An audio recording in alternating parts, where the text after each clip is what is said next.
Have you ever walked away from a conversation feeling strangely empty?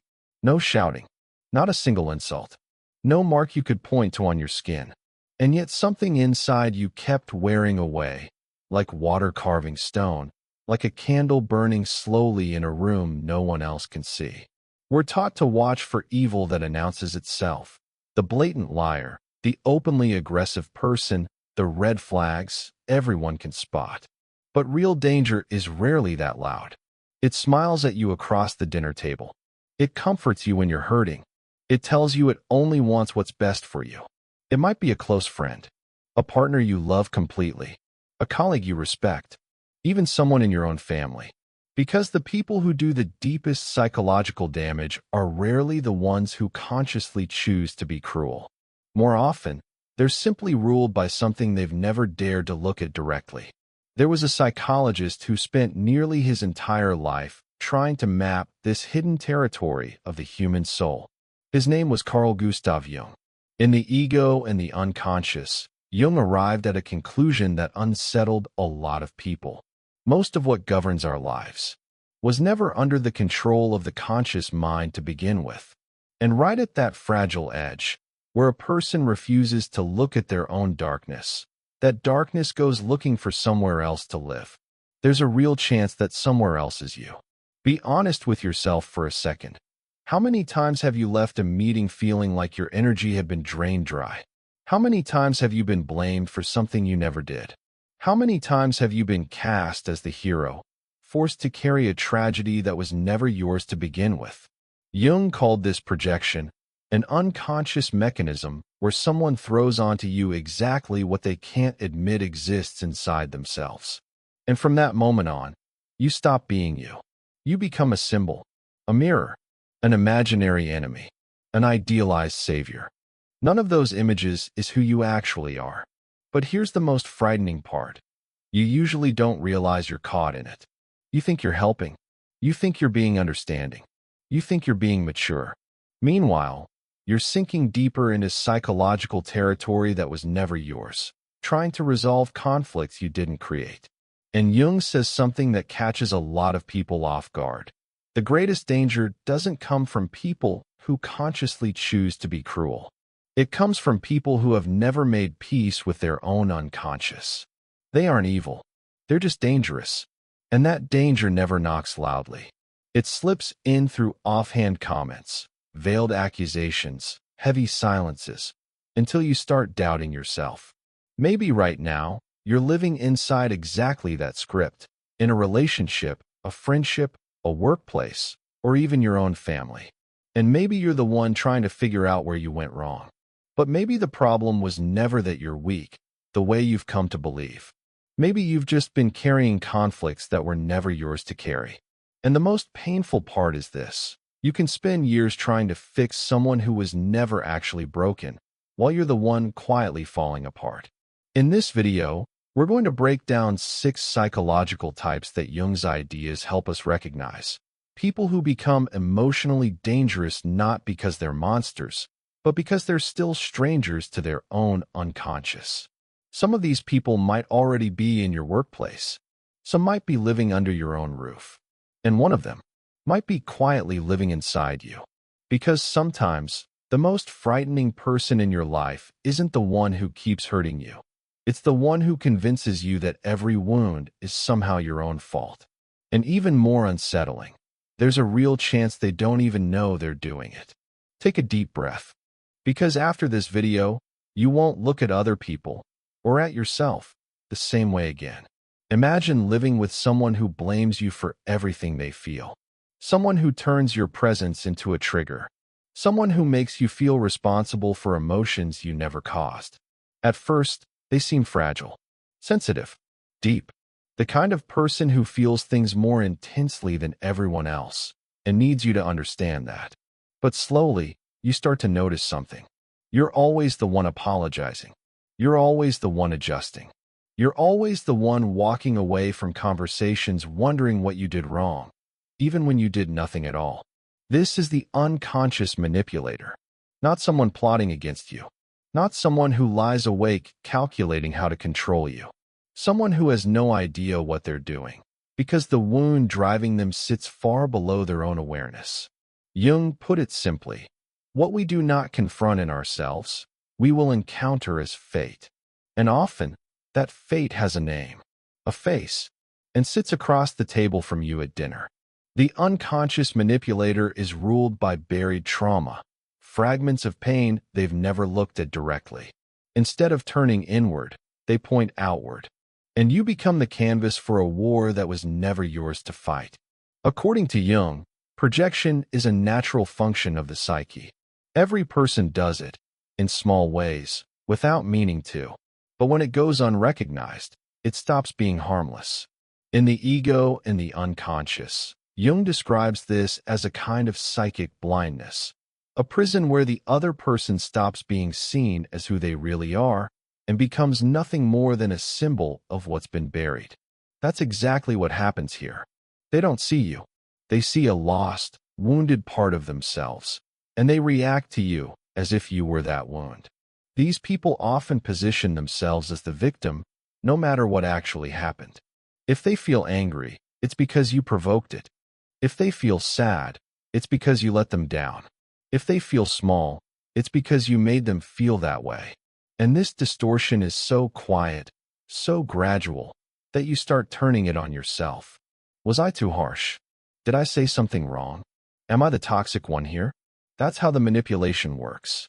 No shouting, no ultimatum, just an emotional undertow, pulling you further from your own judgment with every conversation. And here's what makes it worse. Often, these people are magnetic, charming, intense in a way that feels like depth.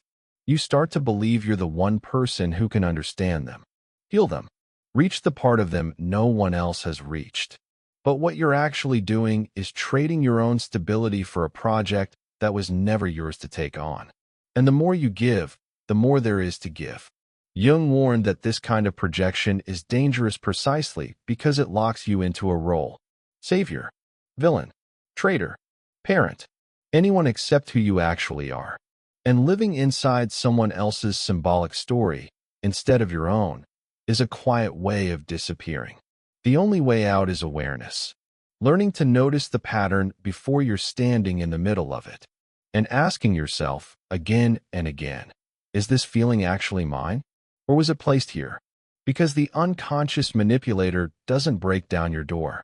They walk in through the one door you leave open on purpose, your empathy. And once you can see that pattern clearly, there's a deeper one waiting underneath it. Because some people don't just project what they refuse to see. They build an entire identity to hide it. In the next part, we're going to look at the ones who wear the mask so well, even they've forgotten what's underneath it. There are people you've never once seen cry, never seen lose their temper, never seen admit they were wrong about anything, ever.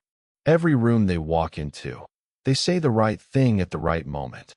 Every crisis, they stay calm while everyone else falls apart. You used to admire that. Maybe you still do. But somewhere along the way, you noticed something quieter happening to you. You started rehearsing what you were about to say before you said it. You started swallowing a feeling because it didn't fit the tone of the room. You started asking yourself, is this okay to bring up right now? Instead of just bringing it up, without meaning to, you'd started performing to. This is what happens when you spend enough time around someone Jung would call the bearer of the persona. Someone who has built such a flawless image of who they're supposed to be that the person underneath it has quietly gone missing. Jung called this mask the persona, and in the ego and the unconscious, he described it as everything a person is not, but what they and everyone around them have come to believe they are. The mask itself isn't the problem. Everyone wears one. The version of you at work, the version of you with your parents, the version of you meeting someone new for the first time. That's not dishonesty. That's just how people function in a world full of other people. The problem starts the moment someone forgets it's a mask at all. The bearer of the persona doesn't just wear the image. They become it. Every unscripted emotion, every inconvenient doubt, every flash of real vulnerability gets pushed further down because none of it fits the performance they've spent years perfecting. And here's the part most people never notice until it's too late. They don't just wear the mask alone. They quietly pull everyone around them into the same performance. If you show up with something real, grief, doubt, anger, anything raw and unfiltered, they flinch. They change the subject. They go a little cold. Not because they don't care, but because your rawness reflects something they buried in themselves a long time ago, and they can't stand to look at it. So you learn. You adjust. You start editing yourself down to fit the room. Jung believed this was one of the deepest threats to what he called individuation, the lifelong process of actually becoming yourself. He said the real danger begins the moment a person becomes hypnotized by the role they play, mistaking the performance for the truth. And once that happens, there's no one left steering. Just the mask, running on its own, terrified of what happens if it slips. If you've lived close to someone like this, you already know the strange, hollow feeling it leaves behind. Conversations that feel rehearsed instead of real. Warmth that never quite reaches you. A relationship that looks perfect from the outside and feels strangely empty from the inside. And slowly, without ever deciding to, you start becoming a little less yourself too. That's the part nobody warns you about. This kind of closeness isn't just artificial. It's contagious. But everything a person pushes down doesn't just disappear. It waits. It collects. And eventually, it stops asking for permission to come back up. That's where we're headed next, into the part of the psyche people work hardest to bury, and what happens the moment it finally breaks through. There's a version of a person who never seems to lose control. Calm in every argument. Measured in every response. The one who says, let's not make this a big deal, while everyone else in the room is still shaking. For a long time, you probably thought that was strength. Then, one day, over something almost nothing, a comment, a joke, a minor mistake, they didn't stay calm anymore. And what came out of them didn't match the size of what caused it. Not even close. It scared you.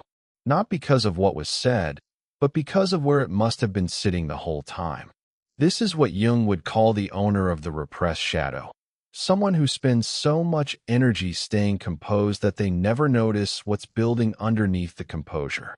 In Aion, Jung wrote that the shadow is everything a person refuses to recognize in themselves, and yet it doesn't vanish just because it's denied. It waits. The shadow isn't some external evil. It's not the bad guy out there. It's internal. It's the anger you never let yourself feel. The envy you've relabeled as something more acceptable. The desire you've buried under discipline. The ambition you've dressed up as humility. None of it disappears just because you've stopped looking at it. Jung put it plainly. What you don't make conscious doesn't go away. It directs your life from the dark, and you end up calling it fate. The owner of the repressed shadow rarely looks dangerous. Often, they look like the opposite. Disciplined, kind, dependable, the person everyone else leans on. But there's something underneath that composure that doesn't sit right. They can't tolerate weakness in other people. They get uneasy around big emotions. They always seem slightly braced for something, like they're holding a door shut with their shoulder. Until, eventually, they can't hold it anymore. And when it breaks, it's disproportionate. Explosive over something small. A grudge that outlives the thing that caused it. A quiet, cutting kind of punishment that shows up weeks later, disguised as something else entirely. Jung was clear about this pattern. The stronger the mask someone builds, the more repressed the shadow underneath it becomes, and the more violent its eventual return.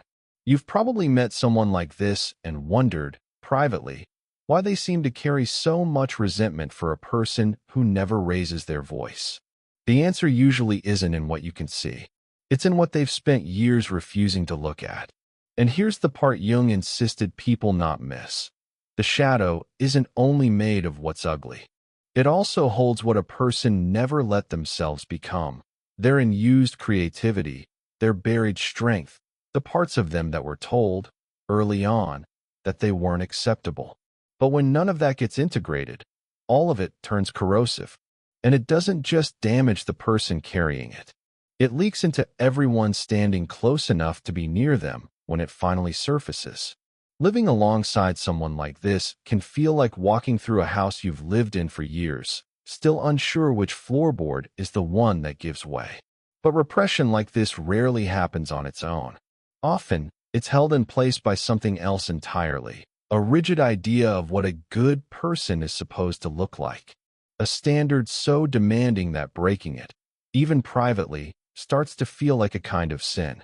And that's where we're headed next, into the person who doesn't just repress their own darkness, but turns it into a set of rules for everyone around them to follow. The guardian of virtue, who's hiding a great deal more than they'd ever admit. Not every kind of control looks like control. Sometimes it looks like guidance. Concern. A person who only ever wants what's best for you. Who just happens to have an opinion about everything you do, say, wear, and want. They never yell. They don't need to. A single sentence does the job. I'm just saying this because I care about you. And somehow, after every conversation with them, you walk away feeling a little smaller, a little more wrong, a little more like someone who needs correcting. This is what Jung would call the moral controller. Someone who has stopped asking whether they're right and started needing everyone around them to be wrong. You've almost certainly met one. The person who points out everyone else's flaws with total confidence, but somehow never turns that same lens on themselves. Who positions themselves as the standard everyone else falls short of, not because they earned that position, but because they need it, desperately, to hold themselves together. Jung's insight here cuts close to the bone. The more a person represses in themselves, the more urgently they need to find it in someone else, so they can condemn it there instead. That's exactly what the moral controller does.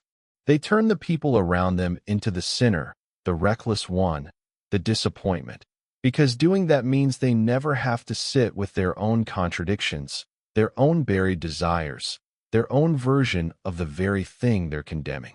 And here's what makes this one so much harder to see than the others. The moral controller isn't lying. They genuinely believe they're helping, correcting you, saving you from yourself. Which means their control doesn't arrive dressed as control at all. It arrives wrapped in concern, in wisdom, in love. It's for your own good. You'll thank me for this one day. Someone has to tell you the truth. But it's never neutral. It's never just the truth. It's a verdict handed down from someone who has quietly appointed themselves judge, while making sure their own darkness never comes up for trial. In Aion, Jung spent considerable time on the tension between light and dark within a single psyche. How a person convinced of their own purity becomes blind to everything they refuse to see in themselves. The moral controller believes they're standing entirely in the light. And that belief is exactly what keeps them from noticing the shadow they're casting on everyone standing near them. If you've lived close to someone like this, you know the particular kind of exhaustion it creates. Not loud conflict, something quieter. A low hum of guilt that follows you even when you've done nothing wrong. A sense of being watched, measured, found slightly lacking, even in the most ordinary moments. And the most damaging part is how easily you start believing it.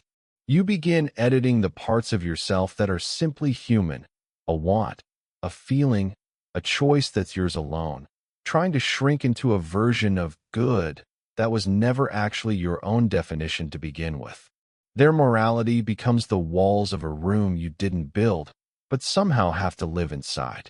This pattern shows up most in environments where obedience gets mistaken for virtue, places that reward compliance over honesty, where being good quietly becomes indistinguishable from being controlled.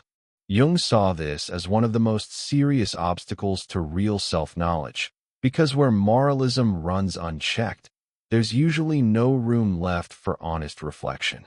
The extreme moralist, in the end, isn't actually chasing truth. They're chasing control.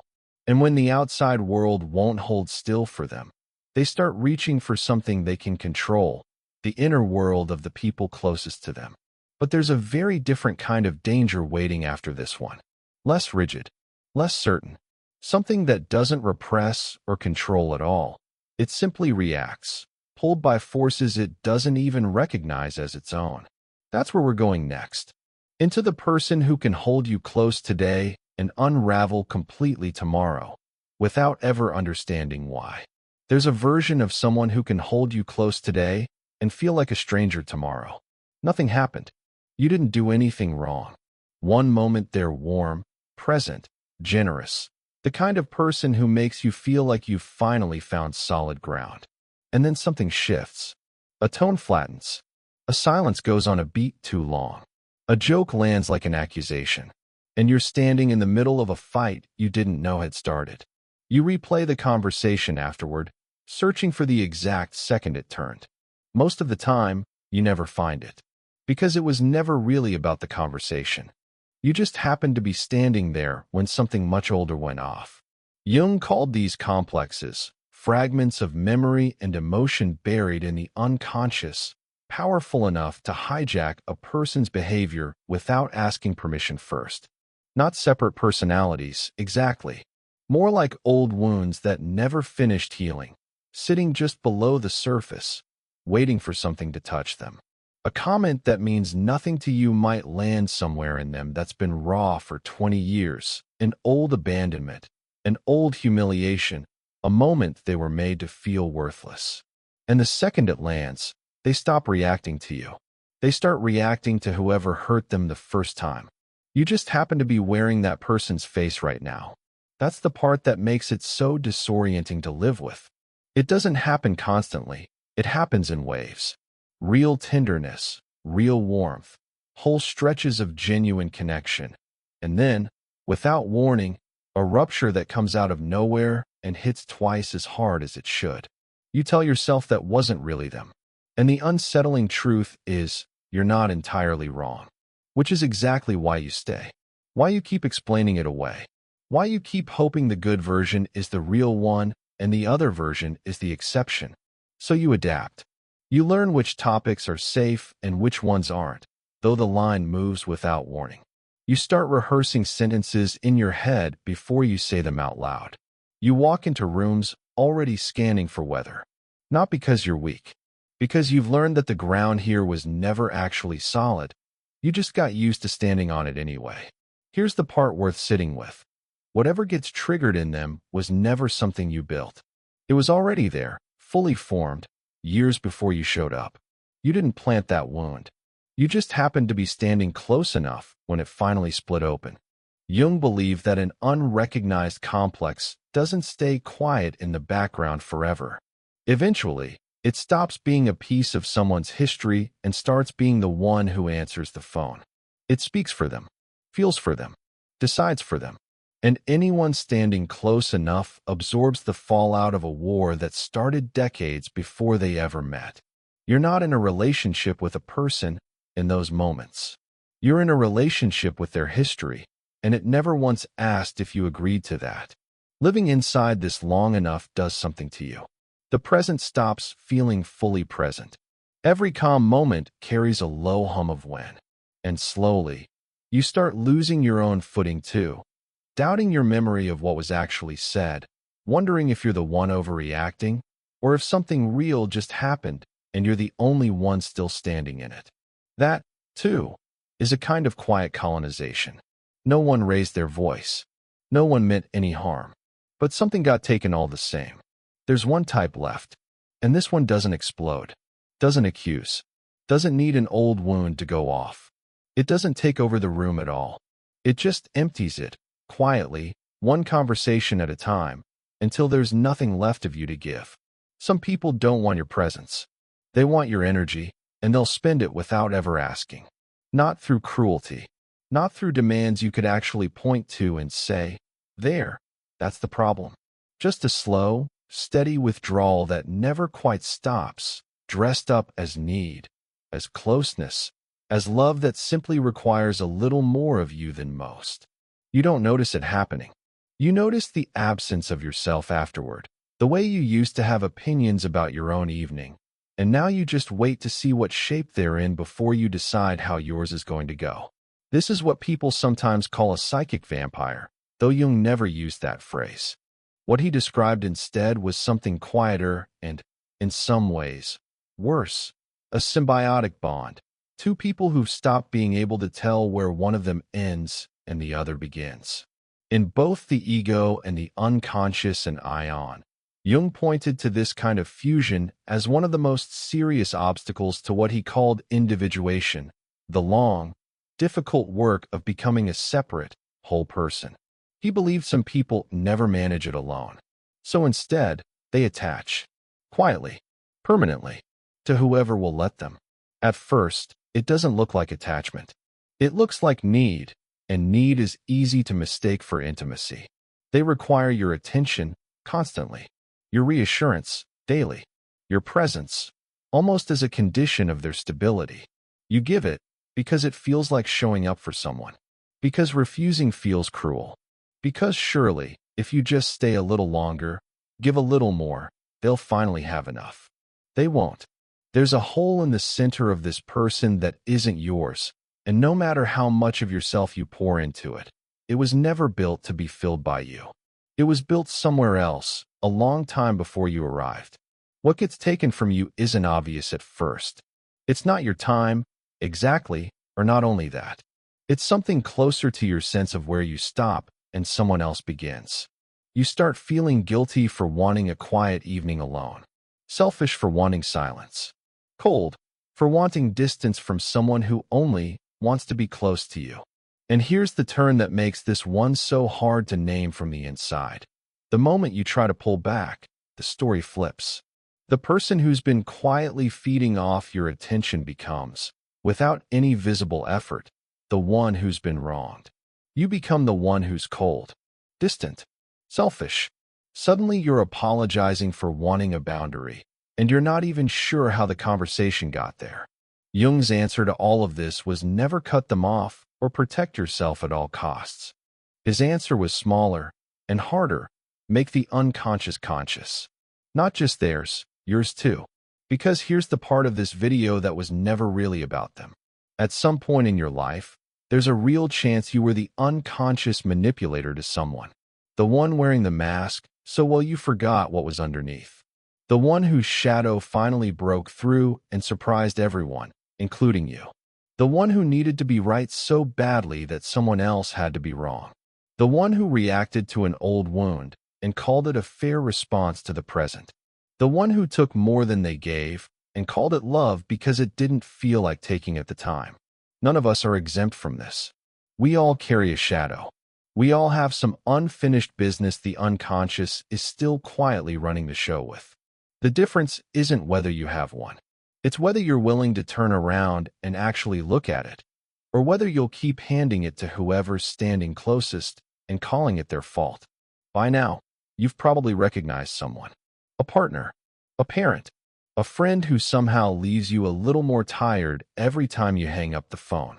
Maybe a coworker whose calm has always felt slightly too calm, like a door being held shut from the other side. But if you were honest back there, really honest, there's a good chance you recognize someone else too. Yourself. In at least one of them. Maybe more than one. That's not a failure. It's the only honest place any of this was ever supposed to lead. None of the 6 people in this video were monsters. That was never really the point. A manipulator who has no idea they're manipulating. A person so devoted to their own image they've lost the one underneath it. Someone repressing so hard the pressure finally cracks. A moralist convinced their judgment is love.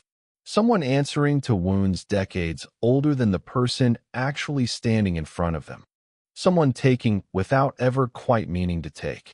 6 different shapes. One same root. Jung spent a lifetime returning to the same idea, said a dozen different ways. What you don't face in yourself doesn't disappear. It just stops being yours to control. It starts running your relationships, your worst moments, your quietest cruelties, from somewhere you've stopped looking. The people who hurt us the most are rarely villains. They're just the ones who never turned around. And here's the harder truth this video was really building toward the whole time. Understanding these 6 types was never actually about protecting yourself from other people. It was about recognizing the moments you've done the same thing. The time you needed someone else to be wrong so badly, you stopped asking if you were.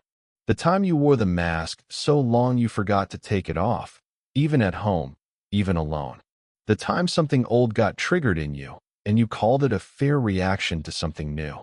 The time you took more from someone than you gave back, and called it love because it didn't feel like taking.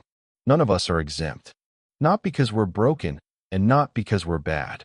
Because every person carries some version of the same unfinished room in the back of their mind. One they've been quietly avoiding, hoping it stays closed on its own. It won't. The way out was never about getting better at spotting dangerous people. Jung pointed to something smaller and much harder, over and over, across everything he wrote. Turn around. Go back into the room. Look at the part of yourself you've been asking other people to carry instead. That work is never comfortable. It was never supposed to be. But it's the only kind that actually changes anything, because a shadow you've finally looked at loses the one thing it needs to run your life. Your back turned to it. So here's what I'll leave you with. Of the 6 people in this video, which one did you recognize in someone close to you? And more importantly, which one did you recognize in yourself? Tell me in the comments. Not to confess anything, just to say it out loud, because that's usually where it stops being unconscious. There's another video waiting that goes even deeper into this, because the more honestly you're willing to look at what you've been avoiding, the less power it has to keep running the show behind your back. You already turned around once, just by watching this. Don't stop there.